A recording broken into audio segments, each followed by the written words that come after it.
अस्सलाम वालेकुम नाज़रीन, आप देख रहे हैं प्रोग्राम दो टोक। मैं हूं किरण नाज। सिंध के वज़ीर आला मुराद अली शाह के बाद पाकिस्तान पीपल्स पार्टी के चेयरमैन बिलावल भुट्टो ज़रदारी ने अभी थोड़ी देर पहले ही वफाकी हुकूमत का साथ छोड़ने की धमकी दी है। वज़ीर आज़म शहबाज शरीफ को नहरों का मंसूबा रोकने का पैगाम दिया है। बिलावल कह रहे हैं कि सिंध में नून लीग और तहरीक इंसाफ ने इत्तेहाद किया और उनके खिलाफ इलेक्शन लड़ा, लेकिन उसके बाद भी शिकस्त खाई। सुनिए जरा बिलावल ने क्या कहा। वो शख्स जो आपसे पहले तख्त नशीं था वो भी अपना खुदा होने पे उतना ही यकीन रखता था। भाई, पाकिस्तान पीपल्स पार्टी का मुतालबा है कि फौरी तौर पे वफाकी हुकूमत अपना मुतनाज़ा नया कनाल्स का मंसूबा को रोके, हमारा एतराजात को माने, वरना पाकिस्तान पीपल्स पार्टी आपके साथ नहीं चल सकेगी। 6 मुजव्वज़ा कैनाल्स हैं जिनके खिलाफ वकला बरादरी भी मैदान में है। वकला ने सक्खर के करीब कौमी शाहरा पर धरना दिया है। धरने के बाईस सिंध और पंजाब का ज़मीनी राबता मुनक़ता हो गया है। सिंध हाई कोर्ट ने इरसा की तश्कील और नई नहरों के लिए तामीर के लिए दस्तियाबी के सर्टिफिकेट के मामले पर समाअत करते हुए कहा है कि सिंध और वफाकी हुकूमत यकीनी बनाए कि कैनाल्स के मामले पर कौमी इत्तेहाद को नुकसान नहीं पहुंचेगा। अब इस तमाम तर्ज सूरत हाल पर बात करने के लिए और इसके अलावा सियासत में क्या हो रहा है इस पर बात करने के लिए प्रोग्राम में मेरे इंतहाई मोअज़्ज़ज़ मेहमान हैं। तारिक फजल वफाकी वज़ीर हैं, बराए पार्लिमानी उमूर स्टूडियो में ज्वाइन करें। बहुत शुक्रिया। अस्सलाम वालेकुम sir, thank you so much for coming. Sir, सबसे पहले मुझे ज़रा बिलावल साहब के हवाले से ही हम बात कर लेते हैं। जलसे में उन्होंने जो बातें की वो कहते हैं वजारतों को लात मारते हैं, आपको हमारे मुतालबे को मानना पड़ेगा। यानी वो नहरों के मामले पर ये बात कर रहे हैं। पहले वज़ीर आला सिंध भी कह चुके हैं कि हम एक लम्हा एक मिनट नहीं लगाएंगे। आज बिलावल साहब भी आपको बाकायदा धमकी लगा रहे हैं, तो आप लोग क्या संजीदा नहीं ले रहे हैं उनकी बात को? जी बहुत शुक्रिया किरण, आपने प्रोग्राम में आज दावत दी। देखिए, गुजारिश ये है कि ये जो बात वो कर रहे हैं, जलसे में कर रहे हैं या वज़ीर आला सिंध जो हैं वो मीडिया पे कर रहे हैं, जो इत्तेहादी होते हैं उनकी ये गुफ्तगू जलसे पे और मीडिया में एक दूसरे को पैगामात नहीं दिए जाते, ना दिए जाने चाहिए। वो हमारे बहुत काबिल एहतराम इत्तेहादी हैं और हमारे साथ वो न सिर्फ इत्तेहाद में हैं बल्कि बहुत सारे कॉन्स्टिट्यूशनल पोजीशंस जो हैं पाकिस्तान पीपल्स पार्टी होल्ड करती है इस वक्त। और प्राइम मिनिस्टर शहबाज शरीफ साहब वो जरदारी साहब का, बिलावल साहब का बेइंतहा एहतराम करते हैं। इनकी सारी लीडरशिप का बहुत एहतराम और कदर है और हम इसका भी बहुत अप्रिशिएट करते हैं कि वो हमारे साथ इत्तेहाद में हैं, कैबिनेट में नहीं हैं। और उसका मकसद ये है कि मुल्क जिन क्राइसिस में घिरा हुआ है उससे मुल्क को हम निकालें। मतलब सारे हमारे इत्तेहादियों का मिल के कोशिश है और अल्लाह का शुक्र है, आपने देखा है कि इस वक्त 1 साल की मेहनत के बाद मुल्क जो है वो अब स्टेबिलिटी की तरफ जा रहा है। आप ये कहें कि उड़ान भर चुका है, जो कि उस दिन भी हमने ओवरसीज समिट में बातें की, सारी पूरी कौम ने सुनी और बड़ी हौसला अफजा थी। तो ये वो मिशन है जिसके तहत हम इकट्ठे हैं। अब ये जो बात आपने की ना धमकी, और ये मैं धमकी वगैरह तो नहीं समझता, लेकिन ये फोरम नहीं है, ये मैं जरूर कहूंगा। वो कहेंगे आप लोग हमारी सुन नहीं रहे ना, इस वजह से फिर जलसों में करनी पड़ेगी ये बातें। नहीं सर, क्यों नहीं रहे? ये बात भी मैं समझता हूँ कि मैं इसको समझने से भी कासिर हूँ और मानूंगा तो बिल्कुल भी नहीं कि उनकी एक कॉल के ऊपर प्राइम मिनिस्टर रिस्पॉन्ड करते हैं, हमारी तमाम वज़रा वो सारे रिस्पॉन्ड करते हैं।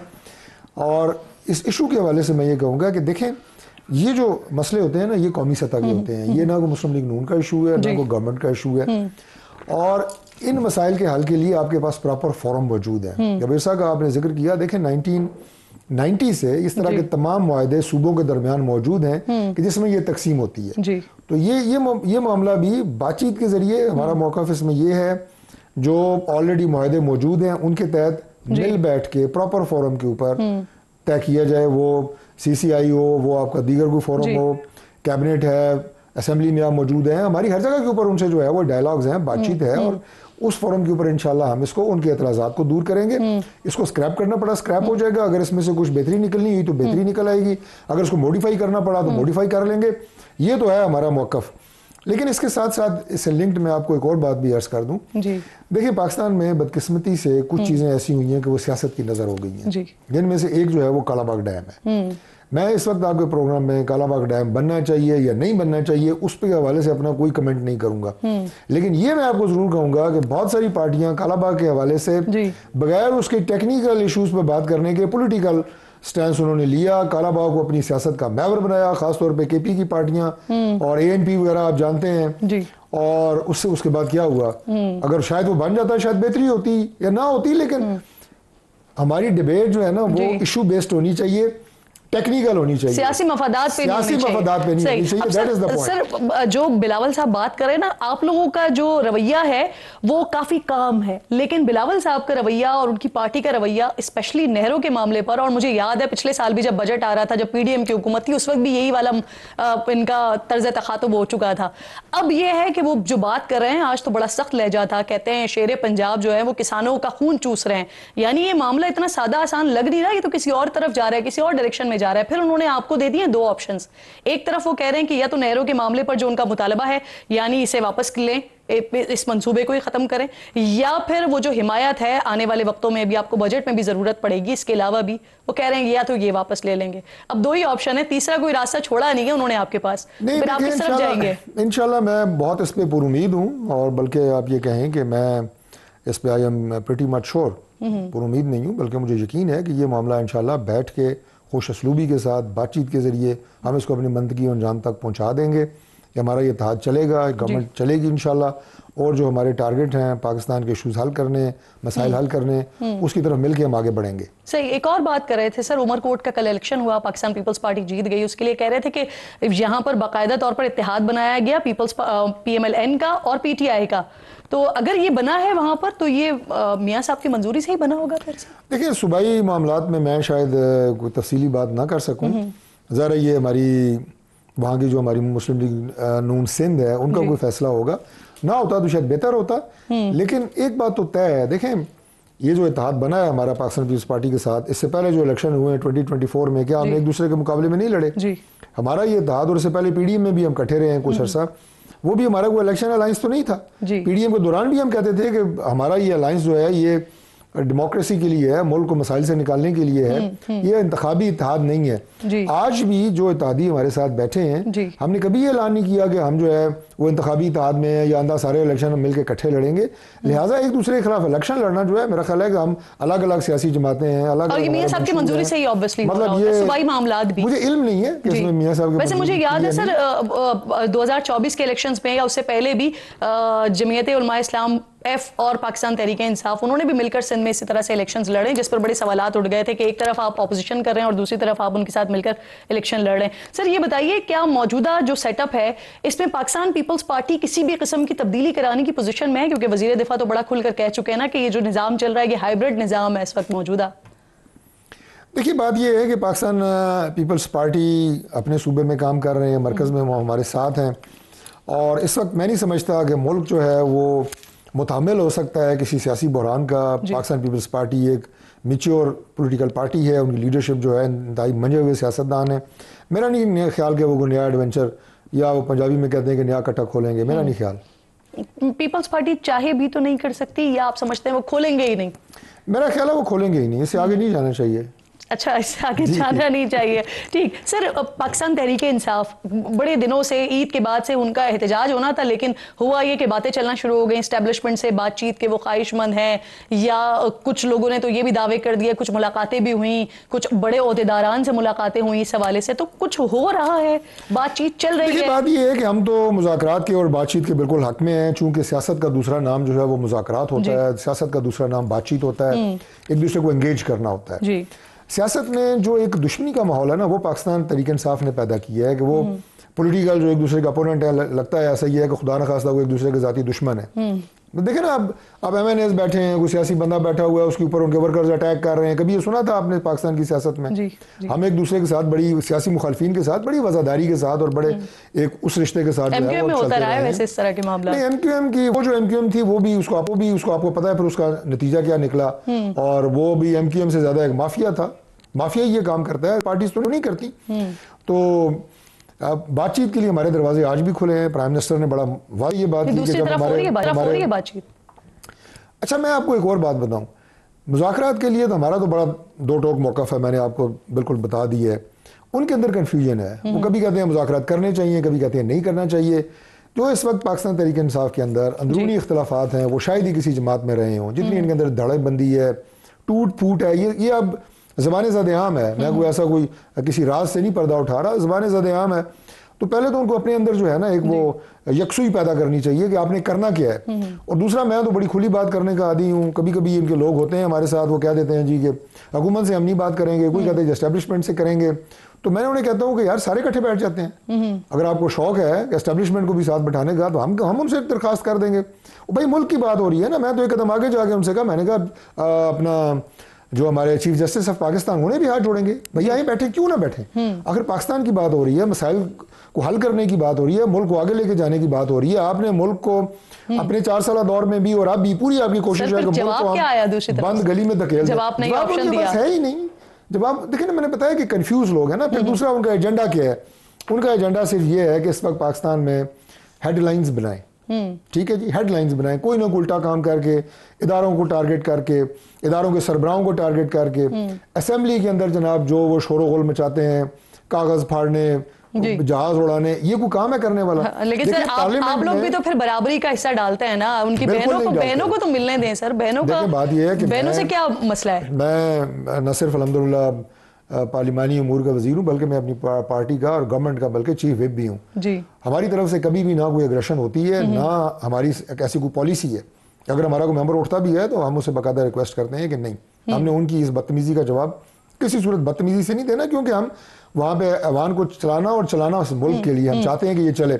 मैं ये उनके हक में ये बात कर रहा हूँ कि भाई ये एक ऐसा फोरम है पार्लियामेंट जिसमें आपकी तकरीरें चलती हैं, आप अपनी वीडियोस निकाल के पूरे हल्के को दिखाते हैं, यहाँ आके बात करें। तारिक साहब एक इंपॉर्टेंट सवाल ये है कि जब हुकूमत से पूछा जा रहा है कि भाई बहनों को मिलने क्यों नहीं दिया जा रहा, बहनों से क्या मसला है, तो हुकूमत कह रही हमने किसी को नहीं रोका। उनकी पार्टी के ही शेर अफजल मरवत साहब मेरे प्रोग्राम में की बता चुके हैं कि ऐसा भी होता रहा है कि खान साहब लोगों से मना कर देते थे कि इनसे मिलना नहीं है, और उसके बाद हम आकर बाहर जेल इंतजामिया पर डाल देते थे। आप बता सकते हैं सर ये हो क्या रहा है? हुकूमत नहीं मिलने दे रही है या खान साहब मिलना नहीं चाह रहे अपनी बहनों से? 2-3 चीज़ें हैं जो जिस कन्फ्यूजन का मैंने जिक्र किया ना, और ग्रुप बंदी का, ये जो इमरान खान साहब की मुलाकातें हैं, इसके अंदर भी जो आपको ये इशू नज़र आ रहा है ना, ये इसकी एक वजह ये है कि जो लोग उनके लीडर बाहर हैं, वो कभी एक ग्रुप जा रहा होता है कि हम मिल लें, दूसरा ना मिल सके, वो चाहते हैं हम मिल लें, ये ना मिल सकें। अभी इनके 2 जो हैं बड़े सीनियर हैं वकला, बहुत सीनियर, एक अली जफर साहब, दूसरे सलमान अकबर राजा जी। आपको याद होगा अभी चंद दिन पहले दोनों एक दूसरे के खिलाफ मुतजाद बयान दे रहे थे। सलमान साहब कह रहे थे कि नहीं, गौर भी थे उसमें, दरअसल गौर भी थे जी, कि नहीं जी मुझे मिलने था, मैंने लिस्ट कोई और भेजी है, गलत बंदे मिल गए। अली जफर साहब ने कहा भाई मैं मिल के आया हूँ, मैं कौन सा गलत बंदा हूँ और मैं ठीक बात क्या कर रहा था, मंजूर नजर। अच्छा अब एक मिनट, नहीं ये सारे इल्जामात मैं आपको बता रहा हूँ, ये सारे आपस में, बहरहाल उनके इल्जामात वो जाने और उनका काम जाने। बहनों का जहाँ तक जिक्र किया ना, देखें मेरे लिए वो बड़ी काबिल एहतराम है, हम सब के लिए बड़ी काबिल एहतराम है। अब वो मुलाकात से ज़्यादा उनकी ख्वाहिश होती है कि वहाँ पे कोई ऐसी तस्वीर या ऐसी वीडियोस उनकी बन जाएं कि जो कि टिकटॉक की जीनत बने, जो सोशल मीडिया की जीनत बने। अब अलीमा खान साहिबा जिस दिन उन्होंने वो फुटपाथ वाली तस्वीर चलवाई, वो सारा एक डिज़ाइन था, वो सारा एक प्रोग्राम था, एक ड्रामा था सारा। अब उनकी वहाँ पे गाड़ी खड़ी है, लैंड क्रूजर, बिल्कुल साथ, अगर बैठना चाहती तो वहाँ आराम से गाड़ी में बैठे। 3 कुर्सियाँ पड़ी हैं, 2 बहनें जो हैं वो कुर्सियों में बैठी हैं, तीसरी कुर्सी खाली है, वो वहाँ नहीं बैठी। उन्होंने जनाब फुटपाथ पे बैठना पसंद किया और तस्वीर बनवा के फिर सोशल मीडिया पे चलाई। तो ये सारे जो है ना ड्रामेबाजी हैं, माजरत से मैं बड़ा एहतराम दूसरी दफ़ा कह रहा हूँ उनके लिए है, लेकिन वो इशू क्रिएट करते हैं। आप इसको इस तरह मिलने दे दिया जाए तो ये सब इशू। अच्छा आखिरी बात मैं आपको बताता हूँ, फैमिली की मुलाकात जो है वो होती है जुमेरात को, वकला की मुलाकात होती है मंगल को। अब उन्हें बार बार ये रिक्वेस्ट की जाती है कि खुदा के लिए आप जुमेरात को आएँ, जो आपका दिन मुकर्रर है। कल गए थे सर, नहीं मिलने दिया। नहीं कल की मुझे नहीं इशू पता, लेकिन ये बात मेरे इल्म में है कि वो बार बार फिर मंगल को आते हैं, मंगल को उन्हें कहा जाता है कि आज लीगल टीम ने मिलना है। तो ये इस तरह की मिसमैनेजमेंट्स हैं। बाकी आखिरी बात मैं आपको इस सिलसिले में ये बताऊं कि देखिए जेल जो होती है ना, मियां नवाज शरीफ साहब भी वहाँ पे कैद रहे हैं, यहाँ पे भी, वहाँ पे भी, शहबाज साहब, मैडम मरियम, हमारे बहुत सारे लीडर। कभी मुस्लिम लीग नून को आपने जेल के सामने कोई तमाशा लगाते देखा है? वर्कर्स को कॉल कर लो, वहाँ पे एहतजाज शुरू कर दो, सीन क्रिएट करो। ये भी एक चीज़ है ना, वो एक सेंसिटिव जगह है, वहाँ पे सैकड़ों की तादाद में कैदी आ रहे हैं, जा रहे हैं, कोई कईयों की पेशियाँ लगी हुई हैं, प्रिजन वैन्स आती हैं, जाती हैं, मुलाकाती आते हैं, मतलब कुछ 4000 से ज़ायद तो वहाँ पे कैदी हैं इस वक्त। अभी हमारी इस्लामाबाद की जेल आपको शायद पता ही होगा, अभी तामीर हो रही है, ननकरीब है, वरना हमारे भी सारे इस्लामाबाद के डिस्ट्रिक्ट के भी सारे कैदी वहाँ पे जो है वो, तो बहुत बड़ी वहाँ पे मूवमेंट होती है। आप उसको चौक कर देते हैं, फिर पुलिस को और लॉ इन्फोर्सिंग एजेंसीज को ज़रा रास्ता भी क्लियर करना पड़ता है और आपको बताना पड़ता है कि खुदा के लिए ये वो जगह नहीं है कि जहाँ पे आप आके सियासी सरगर्मियाँ शुरू कर दें और बाकी सारी एक्टिविटीज़ को रोकें। एक आखिरी बात याद रखें किरण, ये जो आईनी हुकूक होते हैं ना, जी। आपके भी हैं, मेरे भी हैं, सियासी जमातों के होते हैं, वो ये नहीं होते कि मैं अपना आईनी हुकूक इस्तेमाल करूं और आपके आईनी हुकूक को सलब कर दूं। जब वो अपना आईनी हुकूक वहां पे कहते हैं जी अच्छा मिलना हमारा आईनी हक है, दूसरे एहतजाज हमारा आईनी हक है, तो जिन कैदियों के और उनकी मुलाकातियों का मैंने आपको जिक्र किया, उनके भी आईनी हुकूक हैं कि उनकी ये सारी मूवमेंट जो है उसमें कोई तातुल ना डाले, तो उनको तो अपना सलब करें ना। ठीक ठीक, हमें ये भी देखना होता है एज गवर्नमेंट। बिल्कुल ठीक, बिल्कुल ठीक। बहुत बहुत शुक्रिया आपका, thank you so much. Tariq Fazal ग्राम मेरे साथ मौजूद थे। इंतहाई अहम गुफ्तगू हो रही थी और मुलाकातें क्यों नहीं हो पा रही हैं उसके हवाले से भी बता रहे थे। हुकूमत के पास अपनी एक लॉजिक मौजूद है इस हवाले से, और इस पर मजीद बात करने के लिए शेख वकास अकरम साहब सेक्रेटरी इत्तलात हैं पाकिस्तान तहरीक इंसाफ से मुझे ज्वाइन कर रहे हैं। मैं आपकी भी शुक्रगुजार हूँ सर। सबसे पहले ज़रा मुझे ये फरमा दीजिएगा, खान साहब से मुलाकात जो है वो एक बड़ा मसला बनी हुई है। कभी लिस्ट का मामला हमारे सामने आ जाता है, कभी किसी को अंदर नहीं जाने दिया जाता। आज आप लोग इस्लामाबाद हाई कोर्ट भी गए थे इस हवाले से, क्या हुआ वहां पर? देखिए, इमरान खान साहब से मुलाकात के हवाले से बहुत सी पिटिशंस ऑलरेडी मुख्तलिफ लोगों की तरफ से मुख्तलिफ औकात में हाई कोर्ट्स में, नीचे ATC में, सिविल कोर्ट में वो दाखिल होती रही है। उसके बाद उसके ऊपर जजेस के अहकामात भी है। फिर उसमें जहाँ पे कंटेम्प्ट होती रही है वहाँ कंटेम्प्ट प्रोसीडिंग भी इन्वोक हुई है और उसके ऊपर भी फैसले मौजूद हैं। लास्ट टाइम तो चीफ जस्टिस की सरबराही में सारी की सारी जो एप्लीकेशन थी वो क्लब की गई, एल कमीशन भी बनाया गया, उसको अडयाला जेल भेजा भी गया, उस पर फिर एक फैसला भी किया गया, उसमें 3 कोऑर्डिनेटर भी मुकर्रर किए गए, जिसमें एक सलमान अकरम राजा गौहर साहब और एक इंतजाम मौजूदा साहब हैं। और उस सिलसिले को मतलब वो सब कुछ डिसाइड होने के बाद वहां पे अडयाला हुकाम ने आके गारंटी दी बाकायदा तौर पे जजेस के सामने कि जी हम बिल्कुल इसमें कोई रुकावट पैदा नहीं करेंगे। अब बात ये कहने की है कि ये फैसलों का, अपने फैसलों का अमल दरामद किसने करवाना है? जजेस ने अपनी इज्जत खुद करवानी है, अपने फैसलों पे अमल दरामद करा के। अगर कोई एक जज आज किसी प्रेशर पे अपने फैसले पे अमल दरामद से इनहराफ करेगा या कमजोरी करेगा उसको अमल दरामद करवाने में, तो बेसिकली वो सिर्फ अपना नहीं बल्कि पूरी अदलिया का मजाक उड़ाएगा और पूरी अदलिया को कमजोर करने की के मुतरादिफ होगा। तो इसलिए हमारी तो गुजारिश जजेस से यही है कि आपके फैसले हैं, आपने तहकीक करने के बाद, सारी पार्टियों को सुनने के बाद किए हैं, ये आपकी जिम्मेदारी बनती है कि आप इंश्योर करें कि जो आदमी आपके अहकामात नहीं मानता उसको नौकरी से फारिग करें। बुलाएं IG जेल खाना जात को बुलाएं, उसको नौकरी से फारिग करें, सुपरिटेंडेंट जेल को बुलाएं, उसको नौकरी से फारिग करें। फिर हम देखते हैं किस सुपरिटेंडेंट या IG की जरूरत होगी कि वो हाई कोर्ट के फैसलों में अमल दरामद न कराए। तो हमारे लिए तो एक बड़ा ही अजीब व गरीब मामला सा बन गया। अच्छा वकास साहब, इस वक्त जो मुलाकातें हो रही हैं ना उनमें भी पार्टी के अंदर ही बड़े सारे तहफ़्फ़ुज़ात हैं। अब साहबजादा हामिद रजा साहब वो नहीं मिल पाते, उनसे बात होती है तो वो कहते हैं उनको इसलिए नहीं मिलने दिया जा रहा क्योंकि वो कॉम्प्रोमाइज़ नहीं है, यानी वो ये कह रहे हैं कि जो लोग मिल रहे हैं वो कॉम्प्रोमाइज़ हैं। फिर इसी तरह के इल्ज़ामात सलमान अकरम राजा साहब पिछली मुलाकातें जो बैरिस्टर गौहर की हुई या अली जफर साहब की, उस पर भी कह चुके हैं। मैं ये समझता हूँ कि किसी को जो आज तक 9 मई से लेके 8 फरवरी और 8 फरवरी से लेके 26 नवंबर के करताल से लेके आज तक हर मुश्किल और फसाइयत में खड़ा रहा है, उसकी मोहब्बत पे इमरान खान से या उसकी लॉयल्टी पे शक करना, ये तो कोई बेहुदा सी बात है। तो ये मैं ये समझता हूँ कि बिल्कुल मैं तो इस बात पे नहीं जाऊँगा। और वैसे भी बड़ी सख्त किस्म की हिदायत है इमरान खान साहब की तरफ से कि ये इस किस्म की जो ब्लेमिंग है और इस किस्म का सिलसिला बंद होना चाहिए। खान साहब ने सख्ती से मना कर दिया नून लीग की कराइम्स के साथ, और वो चाहते हैं कि खान साहब को उनकी मर्जी के, खान की मर्जी के बंदे न मिलाए जाए। वो अपनी मर्जी के कोई 2 साइड से कोई जो मसला मैं आपको बताता हूँ, काम अगर मुझसे है, मैं खान का वकील हूँ, खान मैं उनकी काउंसिल हूँ, खान का मिलना मुझसे जरूरी है, तो मेरी बजाय किसी एक इररिलेवेंट आदमी को भेज देंगे तो मैं उसको कॉम्प्रोमाइज तो क्या कहूँ, तो अल्लाह ही बेहतर जानता है, वक्त ही बताएगा सबका। मगर मैं ये जरूर कह सकता हूँ कि उस आदमी के जाने का तुक नहीं बनता। जब खान ने मुलाकात मुझसे करनी है, मैंने केस डिस्कस करना है, दूसरे तो ये सिर्फ तंग कर रहे हैं, टीज कर रहे हैं, खराब कर रहे हैं, खजल कर रहे हैं और कुछ नहीं। जो कि एक कैदी के बुनियादी हकूक के खिलाफ है, खसूसन जब अदालतें उसके ऊपर फैसले नहीं दे चुकी हैं। शेख साहब देखें, आप लोगों का शिकवा है सर कि खान साहब से मुलाकात नहीं करने दी जाती, और ये शिकवा किसी हद तक जायज भी है, लेकिन फिर हम देखते हैं कि अमेरिका से कुछ डॉक्टर्स आते हैं, उनकी खान साहब से मुलाकात भी हो जाती है, बल्कि एक नहीं 2 बार हो जाती है। फिर वो क्यों मिले थे, और उसके बाद ही फिर खान साहब की तरफ से एस्टेब्लिशमेंट के हवाले से सख्त मौकफ ना देने पर आमादगी का इजहार किया गया ना। खान ने किसी वक्त भी ऐसी बात नहीं की कि आपने अपने किसी असूली मौक़िफ़ में नरमी पैदा करनी है। खान साहब ने आज तक ये बात नहीं की। Let's be very clear on it. इस किस्म की खबरें आज से 2 हफ्ते पहले फैलाने की कोशिश की गई थी, मगर उस पर हमने बड़ा सख्त सा रिबटल दिया था, जो कि बहुत सारे टीवी ने चलाया भी सही, आपके चैनल ने भी शायद चलाया होगा। तो ऐसी कोई बात नहीं है, मेरे इल्म में नहीं है कि वो किस वक्त आकर 2 मुलाकातें करके चले गए हैं, मगर अगर करके चले भी गए हैं तो इस्टेब्लिशमेंट ने ही करवाई होगी। देखे ना, जेल मेरे मातहत तो नहीं है, जेल तो मरियम नवाज के मातहत है। वो खुद कहती है कि वो जिस दिन फैसला आया था अलकादर का कि देखें वो तो मेरे पास है, वहां पे पिंडी में सूबाई हुकूमत है, महकमा जेल खाना जात प्रोविंशियल महकमा है, उसका वजीर मरियम नवाज का मातहत है, वो उनके इख्तियार में है।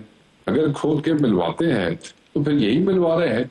मेरे इख्तियार में अगर होता तो सलमान अकरम राजा मिलता, मेरे इख्तियार में होता तो अलीमा खान साहिबा मिलती, मेरे इख्तियार में होता तो हामिद रजा साहब मिलते, या हमारे इख्तियार में होता तो हमारी पार्टी के लिस्ट के मुताबिक लोग मिलते। तो ऑब्वियसली हमारे इख्तियार में तो है नहीं, सो वो जिसको मर्जी मिलाए मिला सकते हैं, क्योंकि इख्तियार है इस वक्त उनके पास, जाली इंस्टॉल्ड गवर्नमेंट है। Let them you know.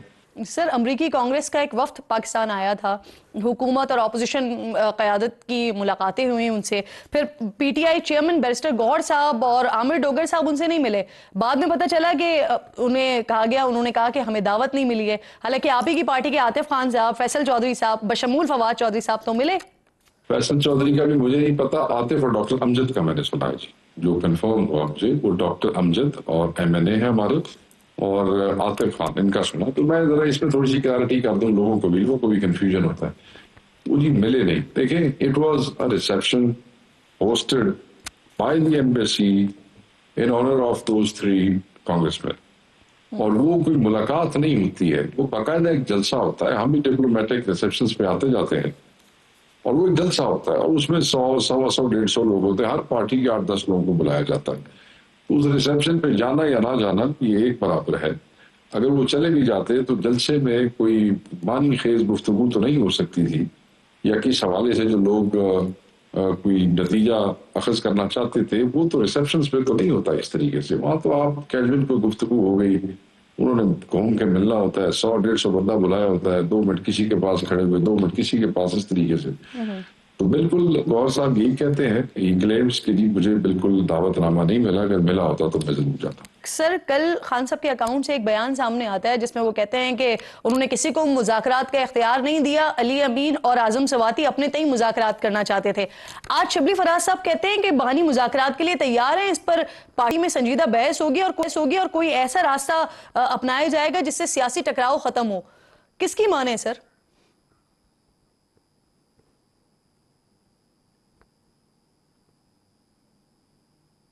नहीं, ऑब्वियसली जहाँ इमरान खान साहब की स्टेटमेंट है, वहाँ किसी और की स्टेटमेंट की कोई हैसियत नहीं है, नंबर 1। मगर शिबली फराज साहब ने खान साहब की बात से कोई रूगर्दानी नहीं की है, और ना उनके खिलाफ बात की है। ये स्टेटमेंट जो कल आपने खान साहब के अकाउंट से पढ़ी है, ये 2 दिन पहले खान साहब के, क्योंकि जो मैसेजेस हैं, हिदायत हैं आजकल मेरे जिम्मे है कि मैं उनको इशू करता हूँ, उसको एलेबोरेट किया। मैंने तो क्योंकि सिर्फ डायरेक्शंस लिखे नहीं, उसको थोड़ा सा एलेबोरेट किया खान साहब के डिटेल में जो है वो दिया इमरान खान ऑफिशियल ने। It was same message. अगर आप उसको पढ़ें तो उसमें उस नुक्ते में ये लिखा है कि खान साहब ने कहा कि मैं हमा वक्त मुज़ाकरात के लिए तैयार हूँ, हमें मुज़ाकरात पे कोई एतराज़ नहीं है, मगर मुज़ाकरात मुल्क के लिए, कौम के लिए, आईन और कानून की बालादस्ती और हुक्मरानी के लिए हो सकते हैं, बस। उन्होंने ये कहा कि मैंने अपनी जात के लिए मुज़ाकरात करने के लिए किसी पर्सन को, किसी शख्स को ऑथराइज नहीं किया। तो शिबली साहब भी जो बात कर रहे हैं वो यही बात कर रहे हैं। हाँ, मुज़ाकरात मुल्क, कौम, कानून और आइन की बालादस्ती के लिए होने चाहिए। खान साहब ने कहा है कि मैंने कभी उस पर दरवाजे बंद नहीं किए, तो उस पर पार्टी संजीदा बहस और अगर वो कह रहे हैं तो बिल्कुल ठीक कह रहे हैं, this is about time. Sheikh साहब, ये अब डिसाइड हो चुका है, ये फैसला हो चुका है पार्टी में कि खान साहब के ट्विटर हैंडल पर एक्सपोस्ट जो भी कुछ होगा वो आपके थ्रू होगा? तो फैसला नहीं किया क्योंकि कई लोगों को इसके ऊपर बड़ा एतराज और बड़ी तकलीफ है। आपने देखा होगा कि सोशल मीडिया बड़ा जो कुछ फेसलेस अकाउंट्स हैं जिन पे किसी को नहीं पता कि ये कहाँ के हैं, किसके हैं, उनकी तरफ से बड़ा रिएक्शन आया इस पे। It was a decision taken by Imran Khan साहब जी। तो मैं उस फैसले का पाबंद हूँ and I will not care about anything. जब मेरे कायद का मुझे पैगाम आ जाएगा और उनका फैसला होगा तो फिर मुझे ना किसी की फिक्र है ना किसी की कोई बातों की मुझे कोई इतनी टेंशन है। उन्होंने कहा कि आज के बाद ये अनाउंस करेगा, जो भी जाएगा वो ला के मुझे देगा और मैं वो अल्फाज अमानतन जैसे मुझे दिए जाएंगे मैं तहरीर लेता हूँ, तहरीर आएगी और मैं वो तहरीर जो है वो इशू कर दूंगा कंफर्म करने के बाद बाकी पार्टिसिपेंट से के बाद। That's it. अच्छा, तो ये हो गया फैसला और ये खान साहब ने किया और आज से 2 मीटिंग्स पहले किया, तो कोई ऐसी इशू नहीं है। वैसे भी अगर मैं वहाँ इस्लाम तो ये मेरी ही रिस्पॉन्सिबिलिटी है, तो खान साहब ने रीअसाइन कर दिया कि उनका हुक्म है, कोई ऐसी बात नहीं। बिल्कुल ठीक सर। माइंस एंड मिनरल्स के हवाले से मैंने बात कर रही है क्योंकि यहाँ पर एक अजीब कंफ्यूजन है ना। हुकूमत जो है वो बिल पेश करना चाहती है लेकिन पार्टी जिनकी हुकूमत है वो मुखालफत कर रही है। तो अब आगे होगा क्या, इस पर मैंने आपसे बात करनी है। साथ ही मौजूद रहेगा, एक छोटा सा ब्रेक लीजिए नाज़रीन, ब्रेक के बाद वापस आते हैं।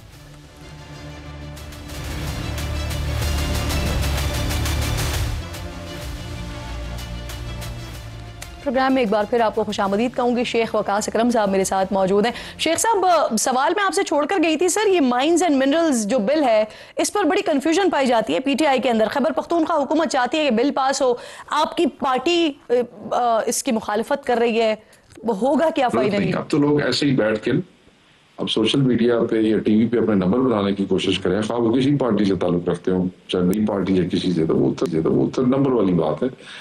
हमारी पार्टी में तो फैसला हो चुका है। जब खान का एक हुक्म आ गया उसके बाद किसी की कोई अहमियत नहीं है, किसी की डिस्कशन की, किसी की बहस की। खान साहब ने कहा कि पहले मुझे अली अमीन आके ब्रीफिंग देगा, चीफ मिनिस्टर केपी, उसके बाद में पॉलिटिकल लीडरशिप जिसमें फुल कैबिनेट, केपी के स्टेक होल्डर्स, एमएनएस, एमपीएस जो भी हैं इसमें, वो सारों से मैं मीटिंग करूंगा। उसके बाद it is subject to his approval. अब वो चाहे 10 साल पड़ा रहे, चाहे 5 साल बिल पड़ा रहे, न सुने, जब तक खान साहब न सुने बिल नहीं पास होगा। बस इतनी सी बात है। सही, ये क्लियर है कि जब तक खान साहब को ब्रीफ नहीं कर दिया जाता तब तक बिल पास नहीं होगा। मुझे जरा शेर अफजल मरवत साहब के हवाले से बताएं, पीटीआई से उनको निकाला, उसका नोटिफिकेशन भी जारी कर दिया, लेकिन सर क्या स्पीकर से और इलेक्शन कमीशन से इस हवाले से रुजू किया गया था? क्योंकि एमएनए तो हैं वो अभी तक।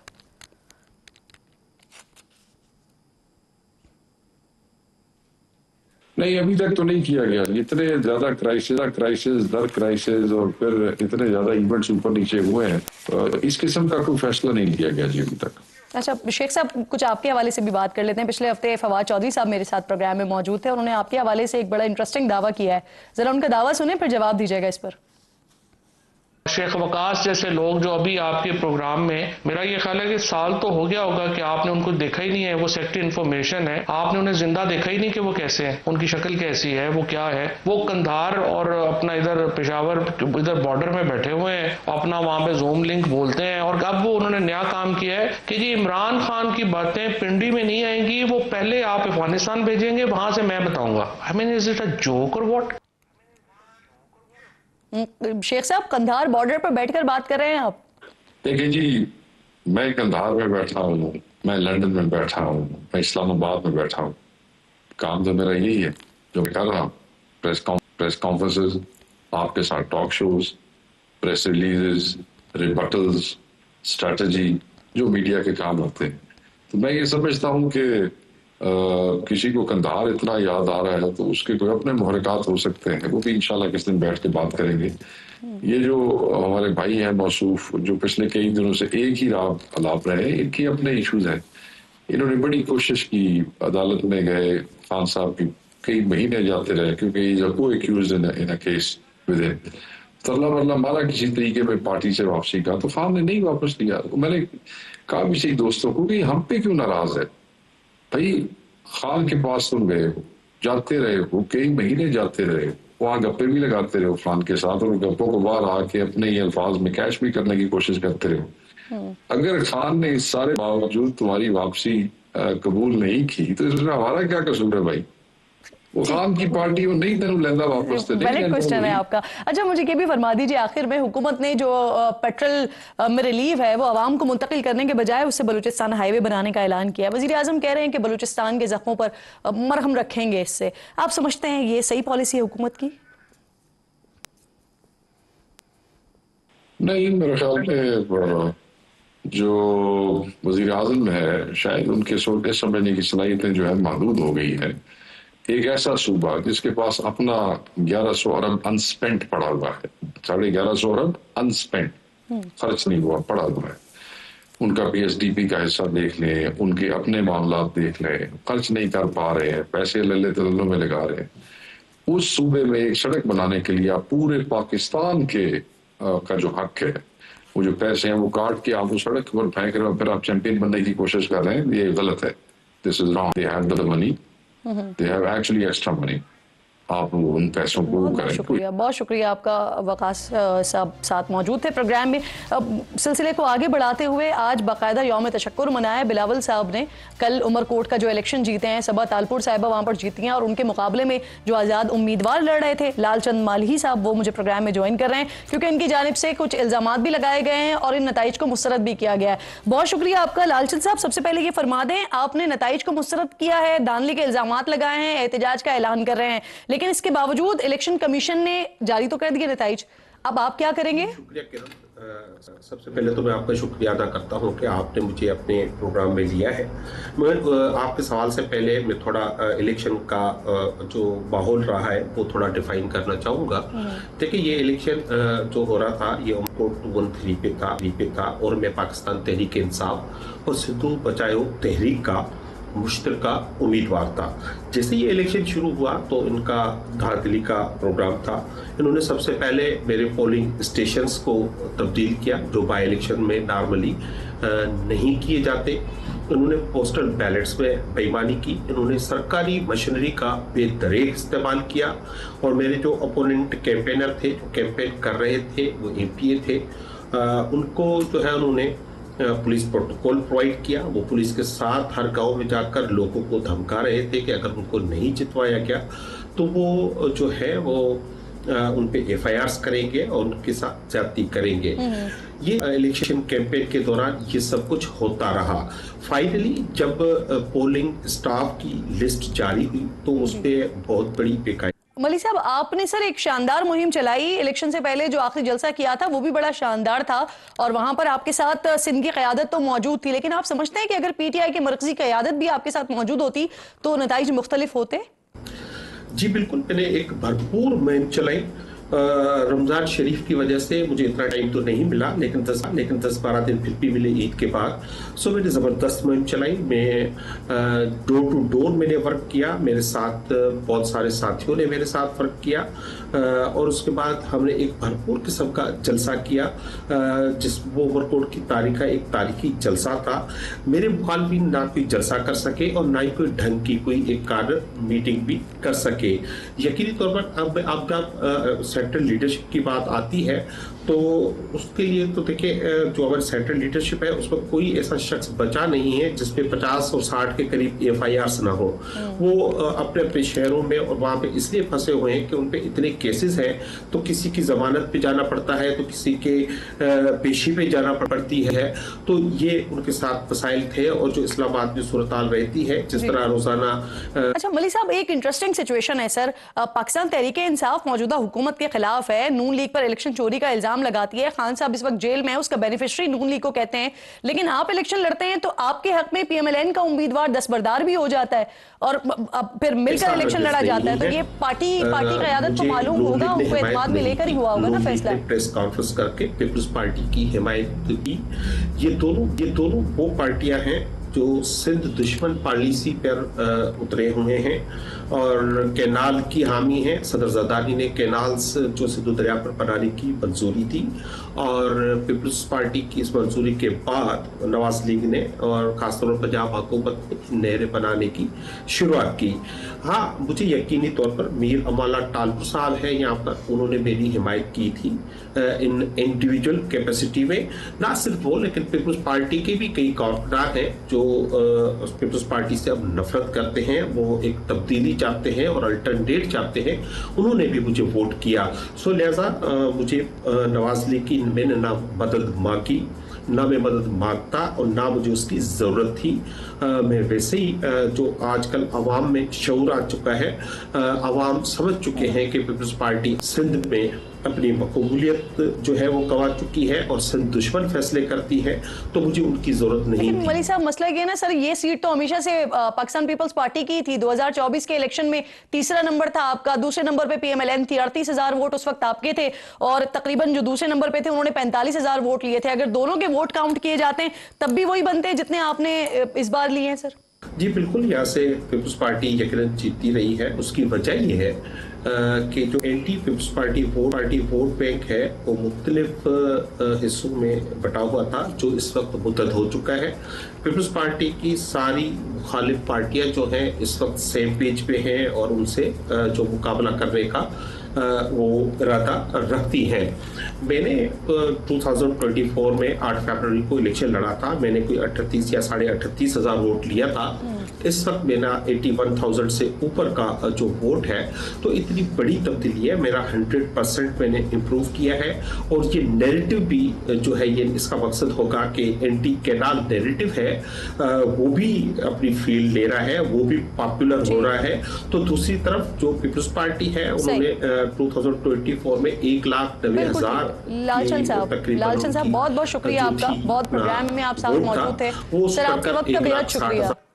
बिल्कुल ठीक। प्रोग्राम में क्विकली नाज़रीन आगे बढ़ते हैं, वक्त की कमी है, बहुत तेज़ी से आगे बढ़ेंगे। डोनाल्ड ट्रंप के दूसरी मुद्दत के लिए सदर बनने के बाद दुनिया भर में एक इस वक्त हलचल मची हुई है, चाहे बात सियासी सूरत हाल की हो, माशी हालात की हो या फिर सिक्योरिटी मामलात की हो।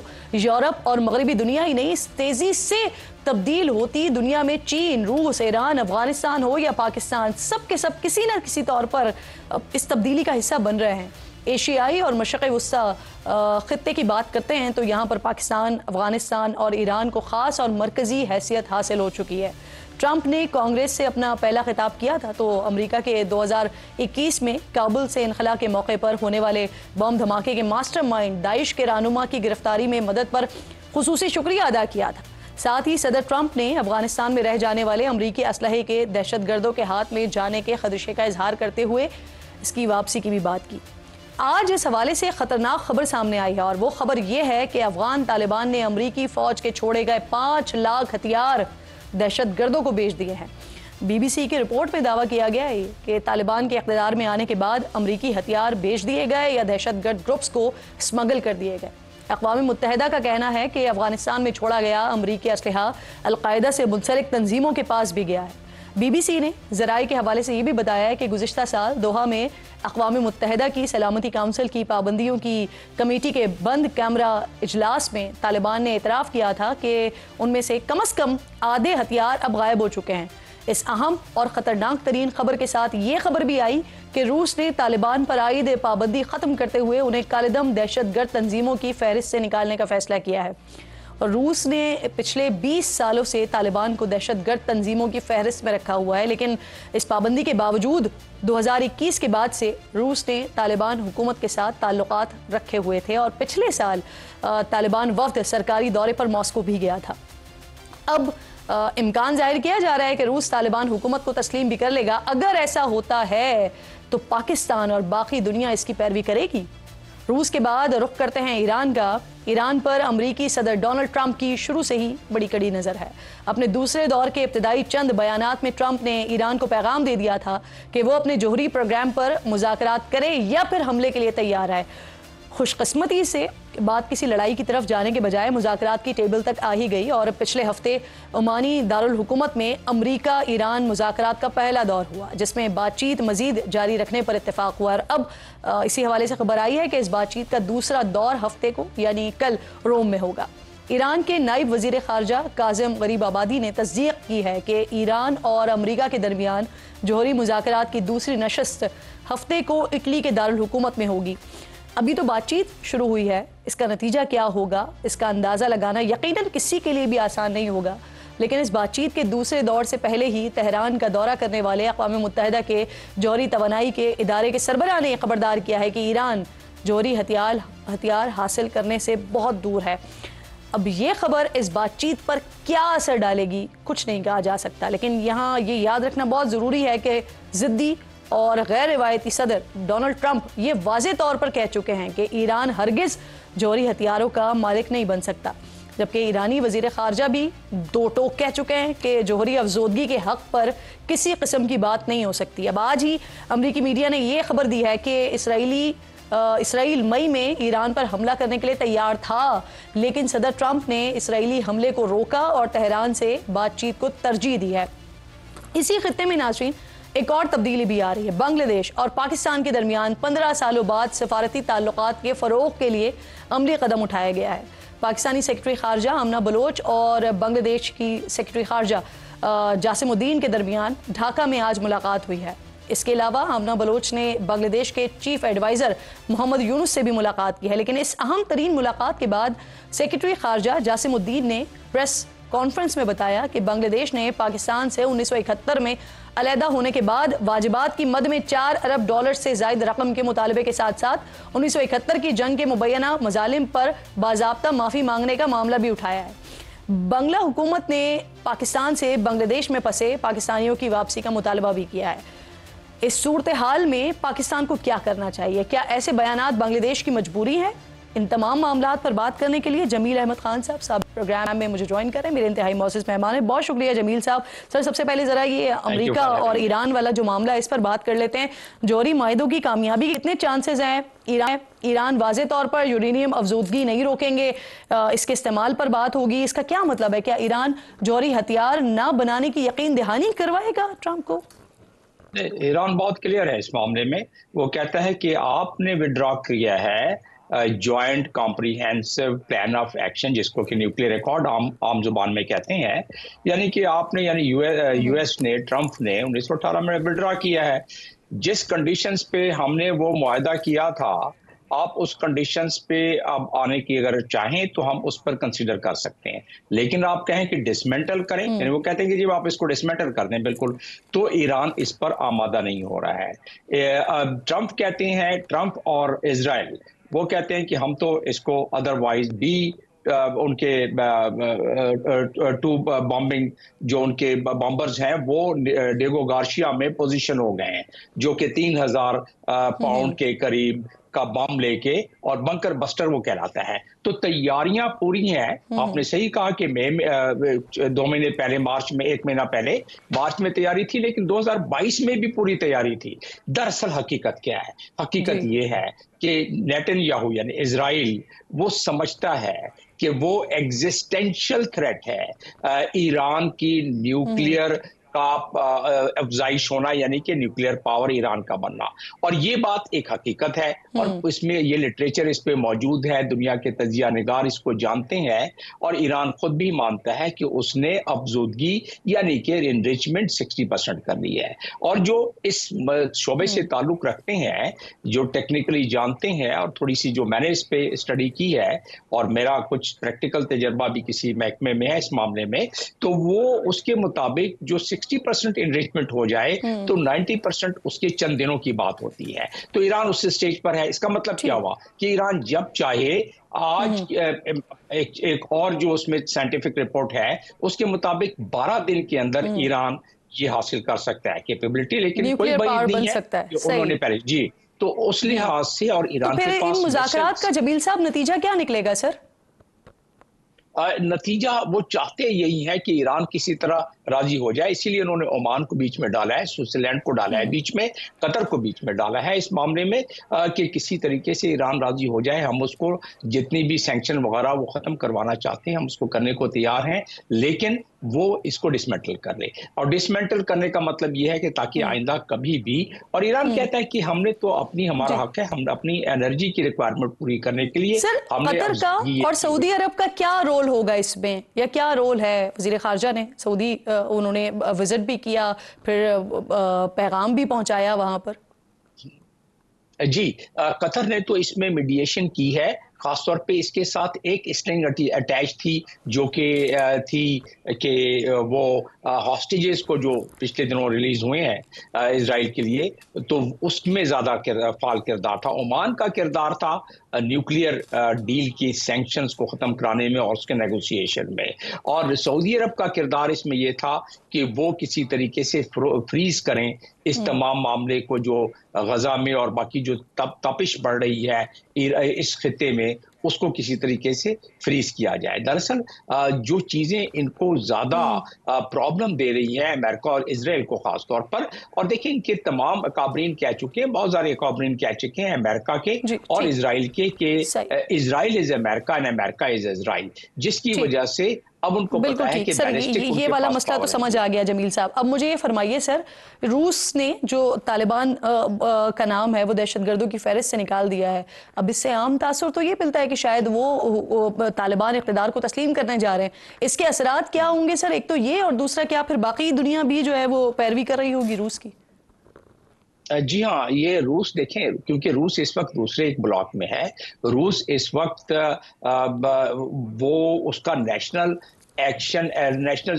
सिक्योरिटी एक्ट है जो कि 9A सेक्शन है उसका, उस 9A सेक्शन के तहत उसको अख्तियार है रूस को कि वो इसको डी रजिस्टर करा ले। हालांकि इसको अगर इंटरप्रिटेशन गहराई में किया जाए तो सिक्योरिटी काउंसिल का रेजोल्यूशन 1267 या उसके अलावा और भी रेजोल्यूशन हैं सिक्योरिटी काउंसिल के जिसकी ये खिलाफ वर्जी होगी, क्योंकि इसका अख्तियार सिक्योरिटी काउंसिल को है। लेकिन यूनिलैटरली रशिया ने ये किया है, और यूनिलैटरली को ये SCO के मेंबर्स और इस ब्लॉक के जो रशिया के ज्यादा साथ हैं, मैं समझता हूं कि चाइना भी आगे चल के ऐसा कर सकता है, उसके रवाबित चल रहे हैं, और क्योंकि वो यूनिलैटरल तौर पर, उसका मतलब ये हुआ कि अफगानिस्तान की स्ट्रेंथ बढ़ती जाएगी, अफगानिस्तान और अफगान तालिबान की, और इस खित्ते में बाकी ममालिक चांसेस हैं कि उसको तस्लीम करना शुरू कर देंगे यूनाइटेड नेशंस और यूनाइटेड स्टेट्स की मर्जी और मंशा के खिलाफ। तो एक तो यह है कि पहले एग्जामिन ये करना है कि थोड़ी सी इंटरनेशनल कानून की खिलाफ वर्जी हुई है, लेकिन रशिया ने बहरहाल ये कर लिया है, और वो कहता है कि जी हम खित्ते में स्टेबलाइजेशन चाहते हैं, इसलिए हम कर लें। सर एक और बड़ा अहम सवाल, सर बरतानवी मीडिया BBC की तरफ से ये दावा किया गया है कि अफगान तालिबान ने जो अमेरिका का जब इनखला हो रहा था वहाँ से और जो असलहा वहाँ पर छोड़ दिया था, उसमें से 5 लाख जो है या तो वो स्मगल हो गए या वो हथियार जो है वो दहशतगर्दों को बेच दिए हैं। और अफगान अबूरी हुकूमत ने इस बात का इतराफ़ भी किया था सलामती काउंसिल कमेटी के सामने कि लापता हो गए हैं वो सारे। तो सर इससे तो खित्ते में बड़ा खतरा नहीं लाक हो गया जमील साहब? दो बातें हैं कि अफगानिस्तान के पास जो ज़राए हैं अपने माली मामलात को ठीक करने के लिए, एक तो ये है कि उसमें जो वहाँ फसलें हैं डोडी की, यानी कि जिससे कि ड्रग्स वगैरह बनते हैं, हेरोइन वगैरह बनती है, उसकी स्मगलिंग तेज़ हो गई है, ज़ाहिर है रेवेन्यू जनरेट होता है। दूसरा ये वेपन्स जो थे उससे कुछ न सिर्फ रेवेन्यू जनरेट हुआ है बल्कि इंडिविजुअली लोगों ने पैसे बना लिए हैं, इससे ये बेचे हैं। लेकिन क्या तालिबान की इसमें मर्जी और मंशा शामिल थी? नंबर 1 सवाल। दूसरा ये कि क्या तालिबान के पास ऐसा इंफ्रास्ट्रक्चर, गवर्नेंस का ऐसा इंफ्रास्ट्रक्चर है कि वो इसको कंट्रोल कर सकते थे? जवाब नफी में है कि उनका गवर्नेंस पूरे खित्ते में, क्योंकि अभी भी वो सेगमेंटेड कंट्रोल कर रहे हैं, तो लिहाजा उनकी फुल कंट्रोल नहीं है। जो उनके लोकल कमांडर्स हैं वो उसको बेच भी रहे हैं, और जिसमें खित्ते के ममालिक खासतौर पर पाकिस्तान इससे बिल्कुल बहुत ज्यादा इफेक्ट हो रहा है। और इसी का डोनाल्ड ट्रंप ने जिक्र किया कि हम ये हथियार वापस लेंगे, और ऐसी सूरत में पाकिस्तान की अहमियत थोड़ी सी बढ़ जाएगी। जी बिल्कुल ठीक। बिल्कुल ठीक। जमील साहब, आखिर में सर मुझे ज़रा बांग्लादेश वाले मामले पर भी फरमा दीजिएगा। पाकिस्तान और बांग्लादेश के दरमियान 15 साल बाद सिफारती मुज़ाकरात बहाल होते हैं, विच इज़ गुड, लेकिन उसके साथ साथ जो दूसरी सिचुएशन होती है कि वहाँ से सेक्रेटरी खारजा मुलाकात में जो मुतालबा करते हैं सामने, यानी उनके मुताबिक 71 के मुबैना मजालिम पर माफ़ी मांगी जाए और $4 अरब तकसीम से पहले के वाजिबात देने का मुतालबा कर रहे हैं। इसकी क्या वजह समझते हैं आप, और क्या इससे जो हालिया पेशरफ्त है उस पर इसके असरात मुरतब होंगे किस तनाजुर में? नहीं, पहली बात तो ये है कि जो बांग्लादेश में तब्दीली आई है हसीना वाजिद के जाने के बाद, वो पाकिस्तान के लिए नरम गोशा रखने वाले लोगों के लिए आई। अब इस डिमांड पर मैं आ जाता हूँ। जो उन्होंने किया है वो उनकी फॉरेन पॉलिसी का एक तसलसल है। शुरू से फॉरेन पॉलिसी में उन्होंने रखा हुआ है कि पाकिस्तान माजरत भी करेगा, जो कि जनरल मुशर्रफ गए तो उन्होंने एक इनडायरेक्टली एक माजरत कर ली, उसका मैं तबसरा करता हूँ 1 मिनट में। और दूसरा ये है कि वो चाहते हैं कि इसको फॉर्मल चैनल से अपोलोजाइज करें। उसमें हमारे लिए कबाहतें हैं, ठीक है, उसमें हमीदुर रहमान कमीशन भी है, कुछ जगहों पर हमने हमारी जो लफ्जिशें हैं उसको एडमिट भी किया है। वो कहते हैं कि आप उस जमाने के जो मिलिट्री ऑपरेशन आपने किए उसको आप डॉक्यूमेंट्स को डिक्लासिफाइज भी करें। अब डिक्लासिफाई करने में हमारे बड़े उसमें तहफ़्फ़ुज़ात ये हैं कि वो ले जाके इंटरनेशनल क्रिमिनल कोर्ट या कहीं और ले जाके इसको एक्सप्लॉइट किया जा सकता है। कोई और मुल्क उनको दोबारा, इंडिया जैसा मुल्क उनको जाके उनको कहे कि भैया आप ये कर लें, तो आगे जाके मामला, तो इसके लिए हल इसका मौजूद है। जर्मनी ने इसका हल निकाला, लेकिन जर्मनी ने 90 बिलियन की कॉम्पनसेशन दिया था हॉलोकास्ट के सिलसिले में इजराइल को, और जो लोग हॉलोकास्ट के सर्वाइवल थे। लेकिन वो एक ऐसा मॉडल नहीं है कि जो पाकिस्तान उस मॉडल को देख सके। लेकिन पाकिस्तान चाहता है, क्योंकि बांग्लादेश के ही वो मर्द मोमिन थे, शेर बंगाल थे, AK फजलुल हक, जिन्होंने के पाकिस्तान के रेजोल्यूशन पेश किया था, और पाकिस्तान जो आगे जाके जो बना उसमें बंगाली भाइयों का बड़ा किरदार है, और उन्होंने जिना डे भी मनाया। तो उन तमाम तनाजुर को देखते हुए हम उनको दूर नहीं रख सकते, हमें इसका हल तलाश करना होगा। जापान ने इसका हल तलाश किया, जो कि खूबसूरत हल है, हमें उसको स्टडी करना। उसने ऑफिशियली स्टेट लेवल पे नहीं माना, लेकिन फिर भी जमील साहब बहुत बहुत शुक्रिया, बहुत बहुत शुक्रिया सर, वक्त बिल्कुल है, बहुत शुक्रिया, बड़ी आप अहम गुफ्तगू कर रहे थे। Thank you so much for your time. नाज़रीन, इंशाल्लाह आपसे मुलाकात होगी कल। अपना और अपने मुल्क का खास ख्याल रखिए, फ़लस्तीन को अपनी दुआओं में याद रखिए। अल्लाह ने के बाद।